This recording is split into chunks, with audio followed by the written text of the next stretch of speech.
Survived one piece, scratch free. I can't stop watching those videos and looking No, through the pictures and like zooming in and trying to find yeah, out what's happening. Oh my goodness. Good morning. My name is Avita Lewis on TFM Mornings, and I'm joined by somebody who I think is very happy to be here, not just, on the show here, but just on the planet as well. Mr. Salim Muhammad Al Bharwani, good morning to you. very good morning, very good morning, man. How Thank are you for you having doing? me today. I'm good, and I'm very thankful.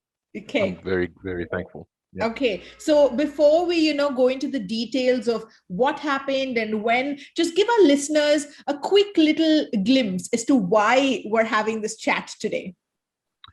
Right. The reason we're having this call today is, as some of you may be aware, last 2 weeks ago, the dam in Korea was opened because the water level was high due to the recent rain we had in the country. The water was flowing and the landscape was beautiful. I take a lot of landscape photography, and I wouldn't miss the opportunity. So I told myself I was going to go there and take some beautiful pictures, which I did. And I took the pictures. Driving back home, on my way out of the wadi, I got distracted for whatever reason. I will go into the detail how I got distracted. And I went past and beyond the exit point, and I went into the danger side of the wadi, not realizing that I was actually beyond my exit point. I ran into unfamiliar territory, but I somehow convinced myself that my exit was still ahead of me, and I was here an hour earlier. That's what I kept telling myself. Convinced myself I was not alone in the car. I had my uncle was with me in the car. We looked at the place and we said, yeah, it doesn't look safe, but we drove here an hour ago, and the exit is still ahead of us. I went in, and we went from driving a 4x4 that was about 2.2 meters tall, to literally losing the sight of the car in less than a minute. The car went into the wadi and sank like a rock. Thank God our windows were open, our belts opened up relatively easily. We swam across the body of water. We turned around and we couldn't see the car. Oh my God. We could see just a roof rack, and the car was sunk at the bottom. It happened so quickly, and thank God we're alive. Yeah. The reason we're alive, honestly, is just because in Muslim we believe that if your time is not up, then you'll be around to tell the story. Yeah. It's simple as that. Yeah. Wow. So, for me, that's the main reason we're having this call today. Obviously, a couple of days later, we went with a great team of colleagues, and we recovered the car in minutes, in record time. Yeah. We recovered the car, and I would really like to share with the wider community. I know driving into remote location in Oman is very popular and very common. So yeah, a lot of safety tip for the rest of the community, really. Of course. Now, before we go into that, I want to ask, this is something you're familiar with, like driving in like wadi areas and things like that. You are familiar with it? Oh, you see the particular location. I go at least twice a year, minimum twice a year. Okay. And I've been doing that for 30 years. So you can imagine, I've been going that place over. And it's as if you're driving from here to Sib. Yeah. You can drive it with your eyes closed. You know exactly how to go. Yeah. So I knew the location. Because I knew the location so well, I was complacent in taking the precaution that I did not take as many precautions as I would normally take, because I knew the location. I knew where I was going. I knew it was safe. Yeah. I knew all of that. Yeah. What I did not take into consideration was that the situation was different. There was a flowing wadi. The landscape changed. Yeah. Totally changed. Yeah. I've never been there with a flowing wadi. I'm always there after the wadi stopped flowing. So, yeah.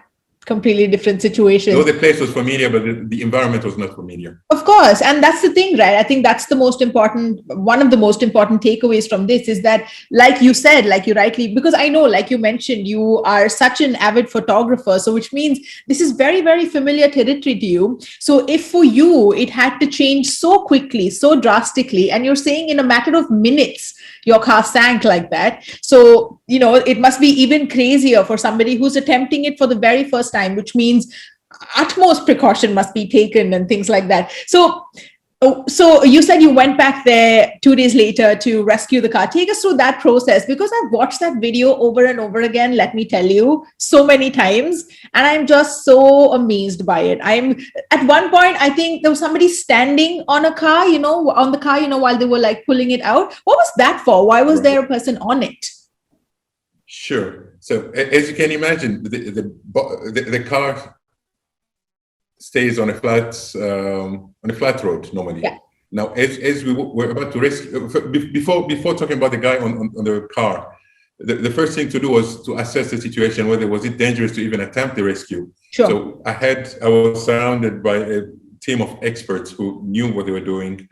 They took all the safety precautions that are required. They measured the water depth. They look at anchors on neck. How do we out of it? So all the precautions were taken. And one of the precautions that was taken is what you were saying there. It was that what if, as you're pulling the car, because of the slope, and the car tips over and flips? Yeah. Because there was always that risk that if you're pulling the car out, because of the slope, it can go and flip over. So one of the precautions was to take was let's have some added weight on both sides of the car. Okay. As the car starts flipping in one direction or the other, we'll change the weight from one side to the other just to maintain the balance, to maintain the equilibrium of the car, so the car will come out safely. And it did come out really safely. You could, as you have seen on the video, when the car starts going on the right, you have more people coming on the right side just to shift the car a little bit. Correct. And if the car was leaning too much on one side, people will just back off. So the gravity they're counting the gravity, basically. They're going against the gravity. Yeah. And this was done in a very professional and very safe way. Obviously, the very, very amazing folk at, Guide Oman and Team 3R as well. So obviously you had the best of the best, working with you to get your car out safely. How long did it take? Funny enough, I clocked this. Okay.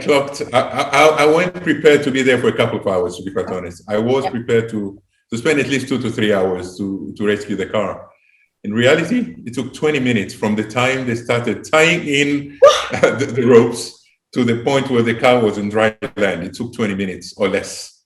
Oh my God. It was done so efficiently. No, within the team, there were no arguing. There were no, maybe we should try this, maybe we should try that. No, before going, there was a strategy that was put in place. This is the plan. This is how we're going to rescue the car, because the team has seen the pictures, but they have not seen the location. Right. I've sent them quite a few pictures of the location. So the team did develop. I'm totally out of that because it's beyond my area of expertise. I'm the photographer who get the car in the ditch, and they are the guys who go and rescue the car. So they had a plan on how and who needs to be there, what tools do we need, what equipment do we need. All that was put in place, and by the time they went there, it was just like it's as if they have. They had a drill on this. They had it in their mind how they're going to do it. Yeah. And 20 minutes or less, the car was out of the water. Wow. That just speaks, I think, to the expertise and just how awesome these guys are. So that's amazing indeed. Yeah, absolutely. I've been with the 3R team a number of times on a number of occasions, and one of their mottos is you never leave anyone behind. So when I called them, I was in my mind like I was not with them. Yeah. But they say, hey, you're one of us. We're not going to leave you behind. We're going to go and pull you out of there. Oh, that's really nice. Now that you have, you've made it onto dry land, your car has made it onto dry land. What do you think are some of the things that you think you should have done differently to avoid this? Yeah. So I normally use a GPS system when I go off-road. Okay. Especially if I go alone, and I would not go very deep off-road if I go alone, because we always go in convoys to begin with. And if I ever go alone, I would always make sure that I do mark the point of entry and the point of interest into my GPS. This time I did not do because I was in familiar territories. Yeah. So in the future, although I go in familiar territories, I'll make sure I do mark those points into my navigation. Yeah. Okay. So the other thing is that though the location, but go a little bit more prepared than I went last time. So personally, I always have a journey map where I notify people where I'm going. So that's something I always do, and I did it even during this trip.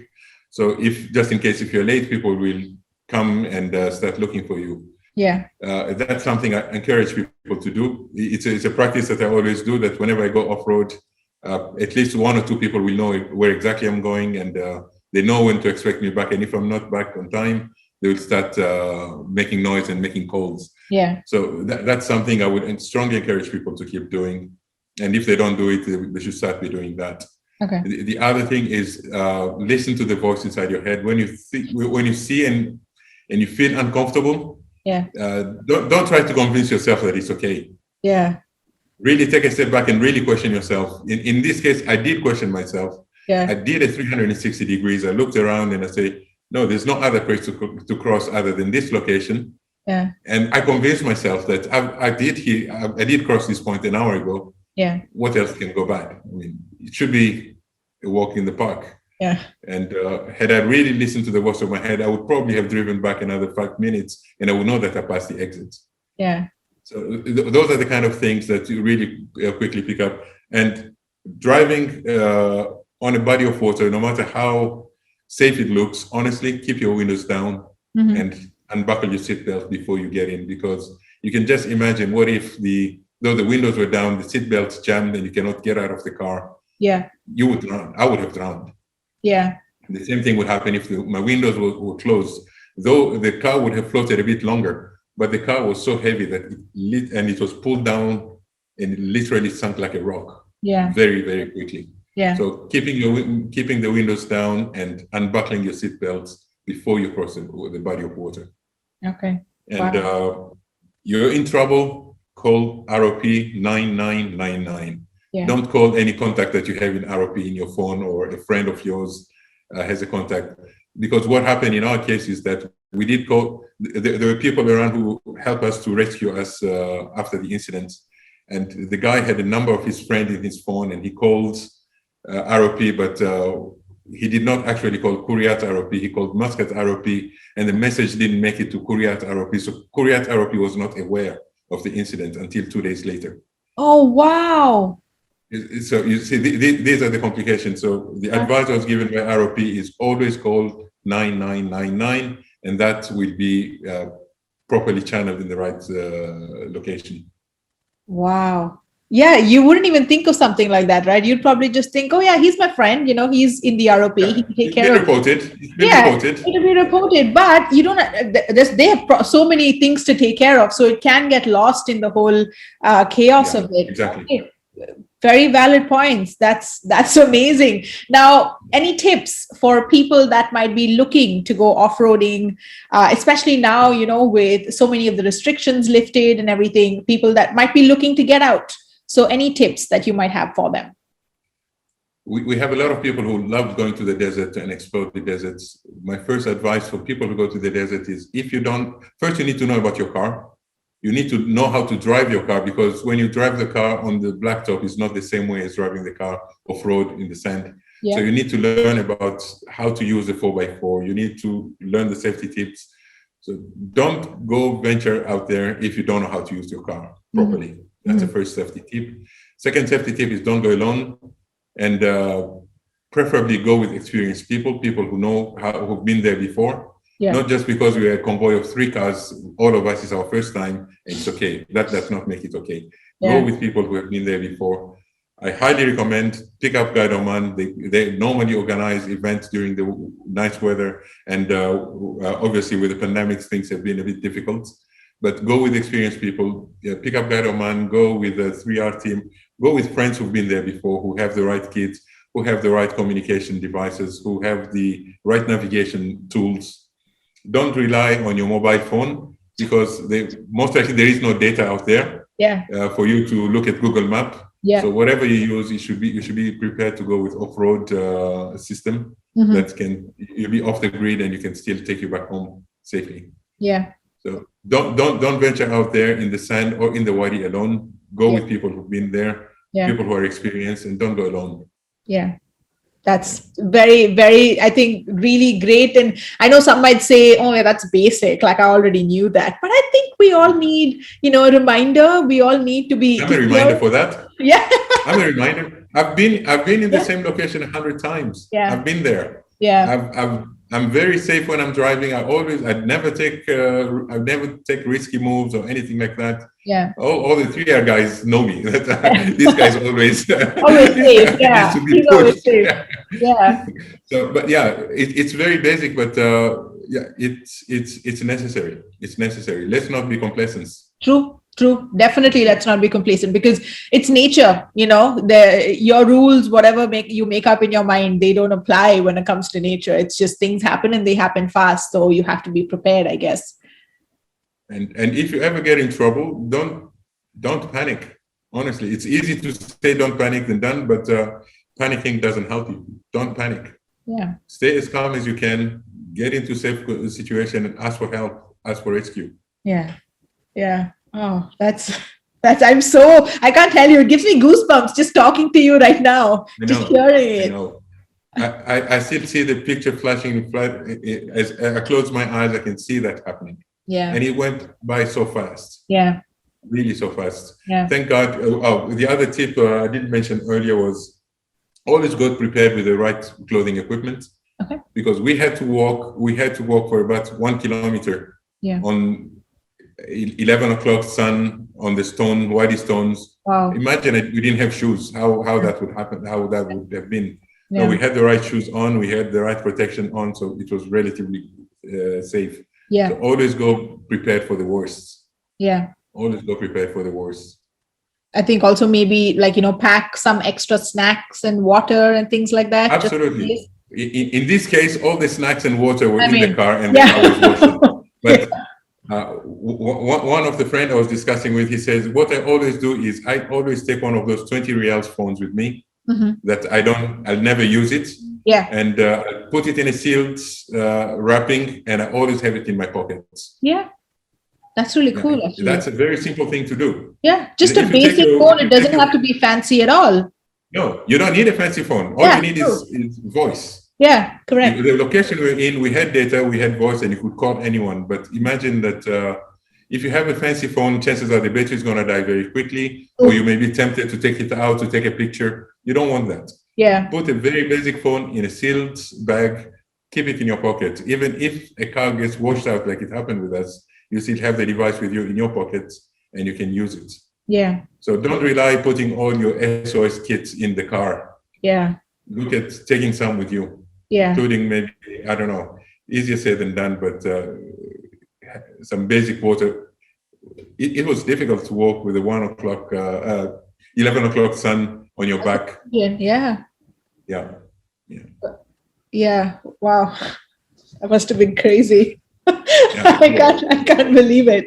But yeah, that really good, really, I think, sensible tips as well. I think you've given us so much information just by sharing your story. I want to say thank you, because it's so generous and kind of you to, share your story, get the word out about what you've been through, about the amazing help that you got from, Guide Oman and Team 3R as well. So that's really, really amazing. I'm so happy you had that. And I think there's lots of people that have benefited from this conversation that we've had today. Thank you very much. No, my pleasure. And I'm running a few workshops with, I have a group of photographers that I've set up Zoom call with them to explain to them what happened. Yeah. I have a number of teams that, and you can relate this with day-to-day work as well. It's not just off-road adventure. It's when you become complacent at what you're doing, that's when things go wrong. Yeah, true. So this happens on day-to-day life, not just going off-road. Yeah, true. I agree. It doesn't matter what kind of jobs we have out there. It could be as simple as, forgetting to lock your front door when you walk out, or, leaving your gas cylinder on or something, just basic things like that. Absolutely. Yeah. So your one takeaway tip would be? Don't be complacent. Absolutely. Thank you so much for joining me on the show this morning. Thank you very much. Cheers. You have yourself a great day. Bye. Bye-bye. TFM. Let's talk.